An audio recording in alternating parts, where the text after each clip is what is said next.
Bonsoir à tous et bienvenue dans cette nouvelle émission de Jeux Actu, votre rendez-vous entièrement consacré à l'univers du jeu vidéo. Au sommaire, cette semaine, vous allez faire la connaissance du sergent James Heller, le nouveau héros de Prototype 2. Ensuite, on se fera tout petit pour découvrir le monde minuscule des insectes de Botanicula, le nouveau jeu des créateurs de Machinarium. Et enfin, je vous emmènerai à Dallas, aux États-Unis, pour découvrir les coulisses du développement de Alien Colonial Marines, le nouveau jeu des créateurs de Borderlands ou encore de Duke Nukem Forever. Tout cela, ça commence juste après le résumé de l'actualité de la semaine. C'est Zap Actu et c'est tout de suite.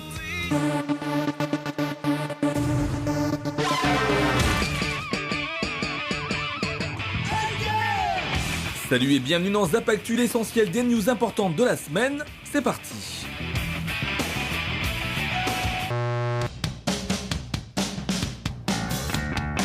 Au Japon, pour promouvoir la sortie de Super Monkey Ball sur PS Vita, Sega a fait appel à Yuki Kawamura, une célèbre mannequin qui se balade souvent en bikini. Outre l'envie d'attirer un public masculin qui pourrait tomber sous le charme de cette magnifique créature, Yuki Kawamura a eu le privilège d'avoir un niveau créé spécialement à son effigie. Regardez.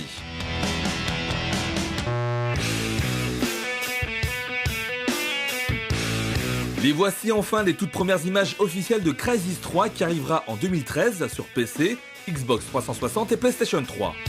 Il s'agira de la suite directe du deuxième épisode, avec une ville de New York mise sous quarantaine sous un dôme spécial, où la nature a semble-t-il repris ses droits. Notre héros à l'armure intelligente sera toujours envoyé au front, avec cette fois-ci un arc comme arme létale, qui ne peut nous empêcher de penser à Rambo.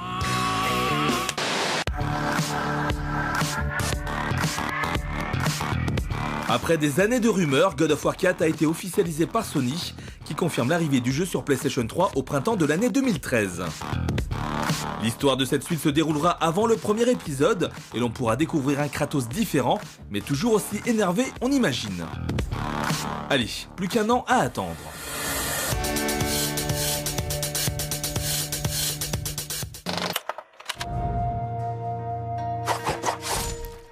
Rappelez-vous, il y a 3 ans, Activision sortait le premier prototype, un jeu d'action plutôt efficace qui se déroulait ici dans un monde ouvert. On y incarnait Alex Mercer, qui est aujourd'hui l'homme à abattre dans Prototype 2, puisque cette fois-ci, vous allez incarner le sergent James Heller. Une suite dans la droite lignée de son prédécesseur. On regarde.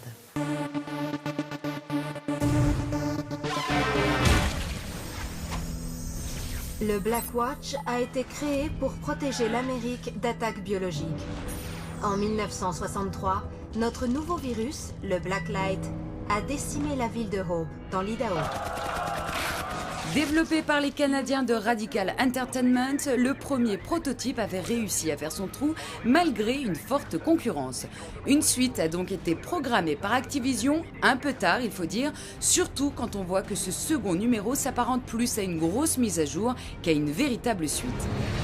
Pourtant, tous les indicateurs annonçaient quelque chose de neuf, à commencer par ce changement de héros assez inattendu. Qu'est-ce qu'on fait ici ?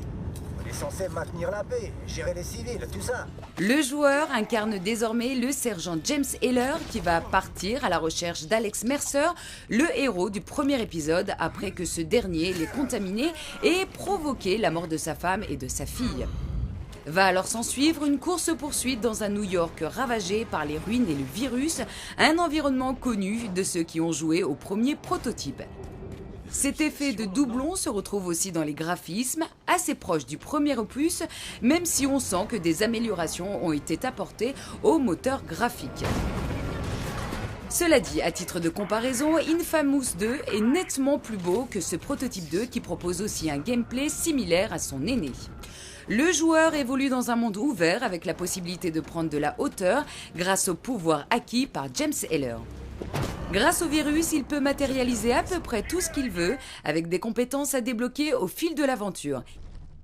Des améliorations à obtenir en tuant un maximum d'ennemis qui ne vous opposeront guère de difficultés, l'IA étant assez faible. Si l'action est toujours omniprésente et explosive, on aurait aimé un peu plus de subtilité et de nouveauté. Un côté bourrin qui ravira les fans de jeux non prises de tête, surtout que le jeu possède une durée de vie très appréciable d'une 15aine d'heures de jeu. Bref, vous l'aurez compris, difficile de considérer ce prototype comme une suite. Il y a bien quelques nouveautés, mais elles restent bien trop mineures pour placer le titre comme un incontournable du genre. Le jeu d'Activision reste cependant un bon défouloir.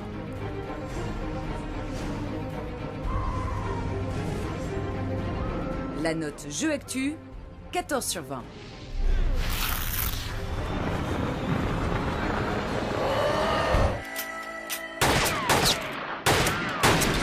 Rendu célèbre grâce à Machinarium, un excellent point and click sorti en 2010, le studio Amanita Design nous propose cette fois-ci de nous plonger dans le monde minuscule des insectes avec Botanicula. Une autre bizarrerie sortie tout droit de leur imagination qui ne devrait pas vous laisser indifférent. Regardez.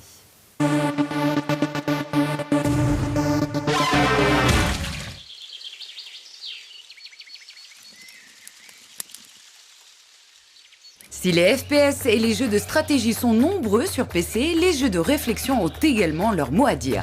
Machinarium fait partie des meilleurs exemples du genre et ça tombe bien puisque les créateurs du jeu ont décidé de renouveler l'expérience avec cette fois-ci Botanicula. Derrière ce titre pour le moins étrange se cache en réalité un jeu à la direction artistique magnifique et au concept particulièrement accessible. Mais Botanicula, c'est d'abord l'histoire d'un écosystème qui vit paisiblement dans un grand arbre et qui va se retrouver subitement rongé par des parasites. À la tête d'un groupe de petites bestioles, le joueur va donc devoir partir en quête d'un remède pour éviter la propagation des microbes. Découpé en plusieurs grandes zones, l'univers de Botanicula s'explore en cliquant sur différentes flèches qui conduisent chacune à un endroit particulier. Un système qui facilite la recherche d'éléments interactifs pour progresser dans l'aventure et favorise l'observation des décors.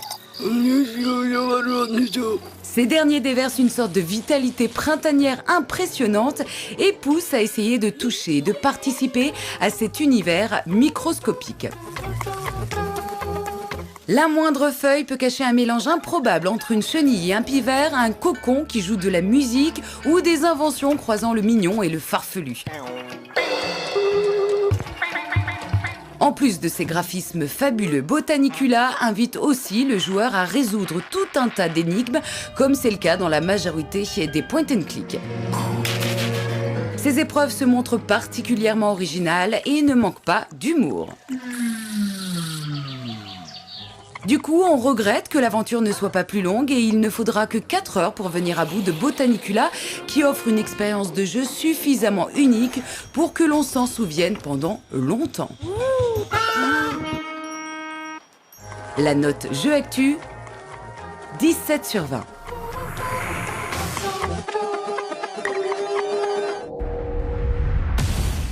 On continue notre tour du monde annuel avec cette fois-ci un arrêt à Dallas, au Texas, pour découvrir les coulisses du développement de Alien Colonial Marines.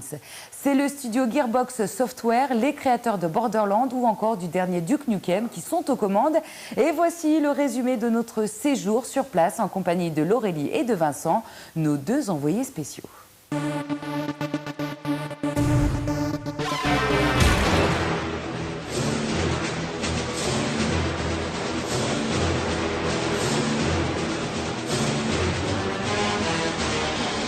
Salut à tous et comme vous avez certainement dû le remarquer à travers les quelques images qui ont précédé ce plateau, on se retrouve actuellement juste en face du Memorial Kennedy à Dallas et aujourd'hui on va vous parler d'Alien Colonial Marines.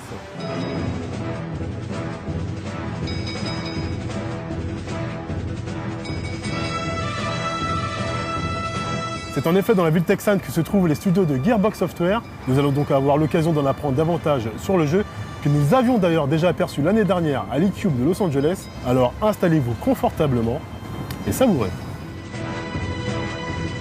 Annoncé en 2006, Alien Colonial Marines avait joué jusqu'à présent la carte de la discrétion et ne s'était montré que très rarement en public. On a donc profité de notre passage dans les studios de Gearbox Software pour demander au réalisateur du jeu, Brian Martell, pourquoi le développement avait pris autant de temps.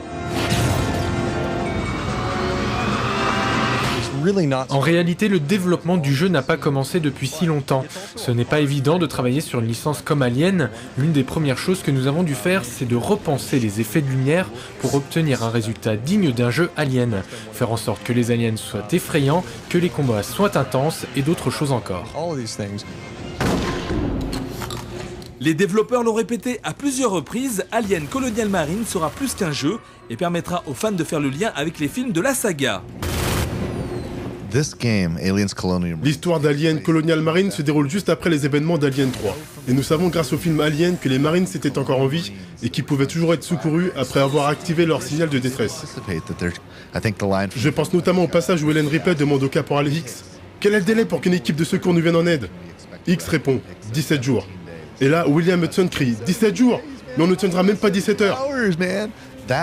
Nous nous sommes dit que ce moment-là était un bon point d'entrée et que nous pouvions créer une nouvelle équipe de soldats qui représenterait cette équipe de secours.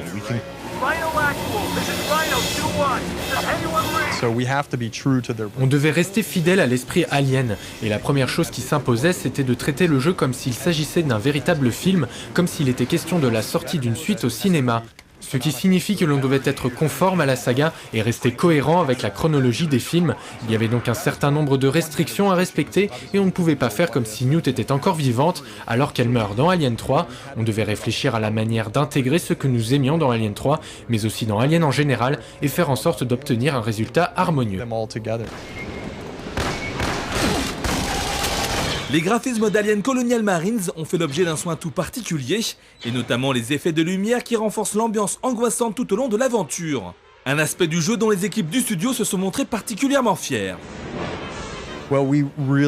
C'est un autre domaine où collaborer avec la Fox a été d'une aide précieuse, car on a pu accéder à tout un tas d'archives, des photos des lieux, des différentes armes, des uniformes, des personnages, ce qui représente une quantité énorme de données. Et après avoir jeté un coup d'œil à tous ces éléments, nous avons été en mesure de déterminer les points de référence de chaque décor, comprendre la façon dont les zones étaient agencées et concevoir les croquis en fonction de ces archives. Si nous avons eu l'occasion d'avoir un aperçu de la campagne solo d'Alien Colonial Marines, nous avons également pu essayer le mode multijoueur et les parties en Team Deathmatch, un point sur lequel est revenu Brian Martel afin de bien expliquer ce qui différenciera les aliens des Marines. Dans la démo d'hier, c'était les aliens contre les Colonial Marines et il s'agissait bien évidemment d'une compétition entre les deux équipes. Il s'agit d'un système asymétrique car d'un côté les soldats utilisent des armes et de l'autre les créatures ne peuvent compter que sur leurs aptitudes physiques avec leurs griffes et leur queue. Et puis bien sûr, vous avez toutes les autres armes auxquelles vous pourrez accéder dans la peau d'un Marines afin de combattre les aliens.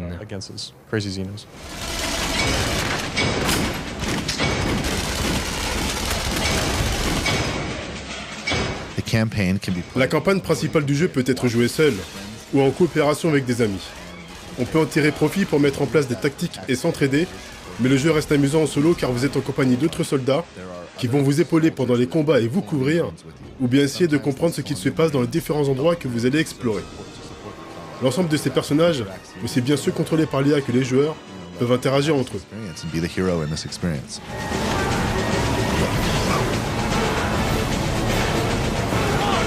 Vous l'aurez compris, Alien Colonial Marines dispose de nombreux atouts pour répondre à la fois aux exigences des inconditionnels de la série, mais aussi aux joueurs désireux de profiter d'un FPS de premier ordre. Et c'est Randy Pitchford qui le dit. Ça va déchirer grave.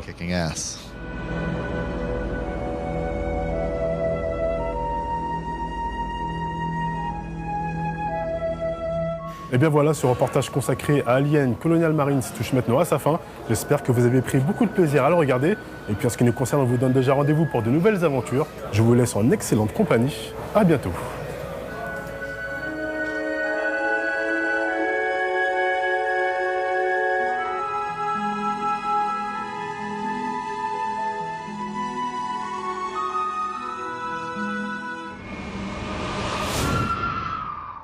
C'est déjà la fin de cette émission. Merci encore de nous avoir suivis. J'espère que vous avez passé un bon moment en notre compagnie. On se retrouve bien sûr la semaine prochaine avec, promis, plein de nouveautés. En attendant, n'hésitez pas à vous rendre sur notre site internet jeuactu.com pour obtenir toutes les dernières infos du jeu vidéo en temps réel. Sans oublier bien sûr de vous rendre sur nos réseaux sociaux, histoire de gagner tout plein de cadeaux. À la semaine prochaine. D'ici là, prenez soin de vous, mais surtout, amusez-vous bien. Ciao, ciao.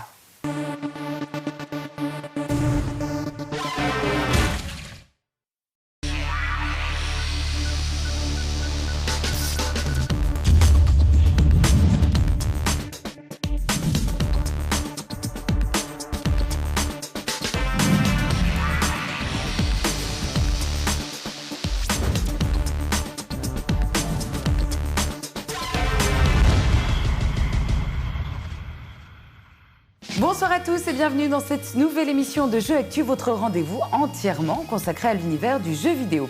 Au sommaire, cette semaine, vous allez faire la connaissance du sergent James Heller, le nouveau héros de Prototype 2.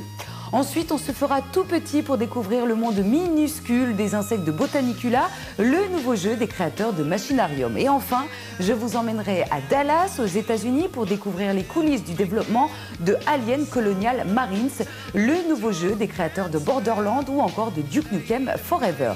Tout cela, ça commence juste après le résumé de l'actualité de la semaine. C'est Zap Actu et c'est tout de suite.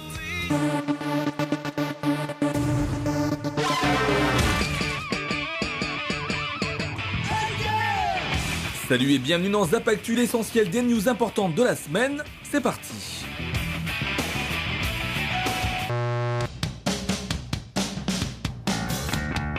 Au Japon, pour promouvoir la sortie de Super Monkey Ball sur PS Vita, Sega a fait appel à Yuki Kawamura, une célèbre mannequin qui se balade souvent en bikini. Outre l'envie d'attirer un public masculin qui pourrait tomber sous le charme de cette magnifique créature, Yuki Kawamura a eu le privilège d'avoir un niveau créé spécialement à son effigie. Regardez.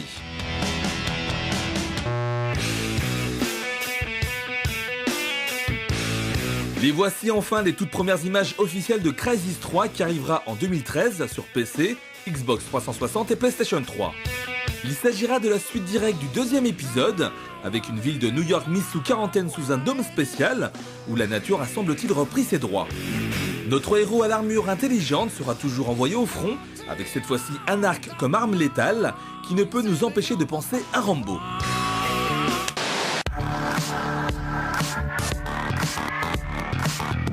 Après des années de rumeurs, God of War 4 a été officialisé par Sony, qui confirme l'arrivée du jeu sur PlayStation 3 au printemps de l'année 2013.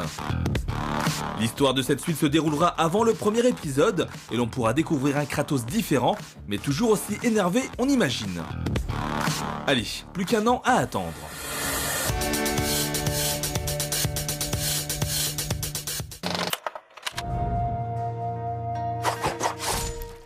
Rappelez-vous, il y a 3 ans, Activision sortait le premier prototype, un jeu d'action plutôt efficace qui se déroulait ici dans un monde ouvert. On y incarnait Alex Mercer, qui est aujourd'hui l'homme à abattre dans Prototype 2, puisque cette fois-ci, vous allez incarner le sergent James Heller. Une suite dans la droite lignée de son prédécesseur. On regarde.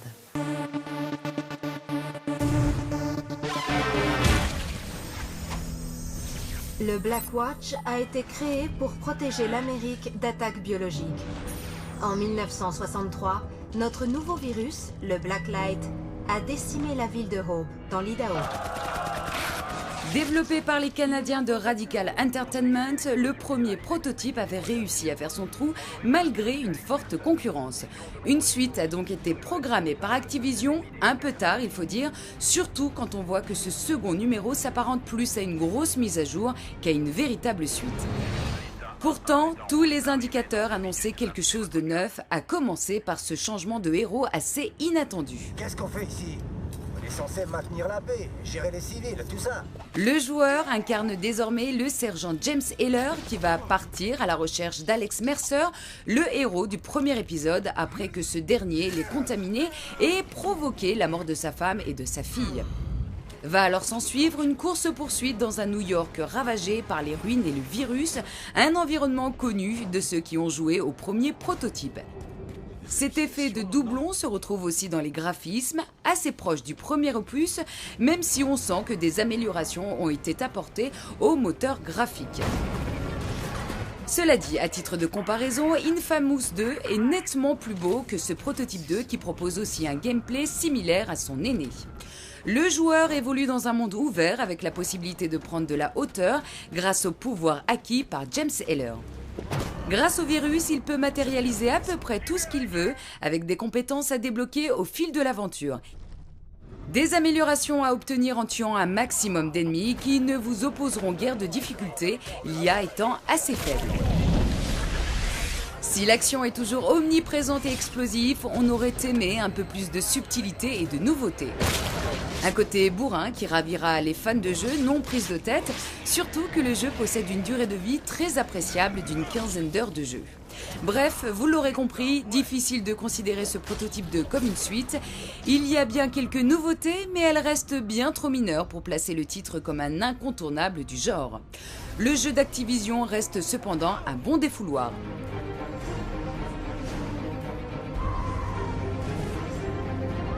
La note Jeux Actu, 14 sur 20.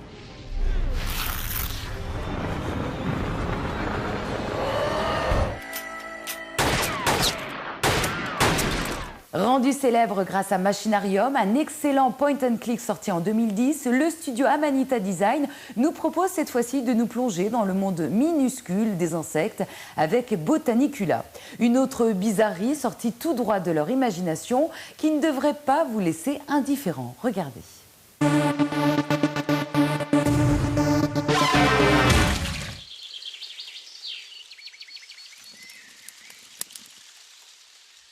Si les FPS et les jeux de stratégie sont nombreux sur PC, les jeux de réflexion ont également leur mot à dire. Machinarium fait partie des meilleurs exemples du genre et ça tombe bien puisque les créateurs du jeu ont décidé de renouveler l'expérience avec cette fois-ci Botanicula. Derrière ce titre pour le moins étrange se cache en réalité un jeu à la direction artistique magnifique et au concept particulièrement accessible. Mais Botanicula, c'est d'abord l'histoire d'un écosystème qui vit paisiblement dans un grand arbre et qui va se retrouver subitement rongé par des parasites. À la tête d'un groupe de petites bestioles, le joueur va donc devoir partir en quête d'un remède pour éviter la propagation des microbes. Découpé en plusieurs grandes zones, l'univers de Botanicula s'explore en cliquant sur différentes flèches qui conduisent chacune à un endroit particulier. Un système qui facilite la recherche d'éléments interactifs pour progresser dans l'aventure et favorise l'observation des décors. Ces derniers déversent une sorte de vitalité printanière impressionnante et poussent à essayer de toucher, de participer à cet univers microscopique. La moindre feuille peut cacher un mélange improbable entre une chenille et un pivert, un cocon qui joue de la musique ou des inventions croisant le mignon et le farfelu. En plus de ces graphismes fabuleux, Botanicula invite aussi le joueur à résoudre tout un tas d'énigmes, comme c'est le cas dans la majorité des point and click. Ces épreuves se montrent particulièrement originales et ne manquent pas d'humour. Du coup, on regrette que l'aventure ne soit pas plus longue et il ne faudra que 4 heures pour venir à bout de Botanicula qui offre une expérience de jeu suffisamment unique pour que l'on s'en souvienne pendant longtemps. La note Jeux Actu, 17 sur 20.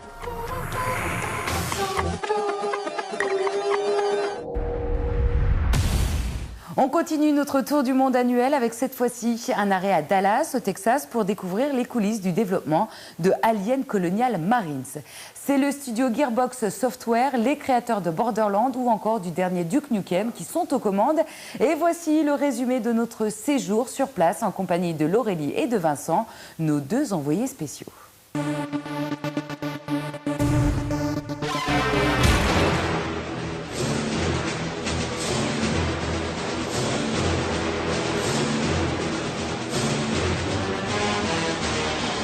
Salut à tous et comme vous avez certainement dû le remarquer à travers les quelques images qui ont précédé ce plateau, on se trouve actuellement juste en face du Memorial Kennedy à Dallas et aujourd'hui on va vous parler d'Alien Colonial Marines.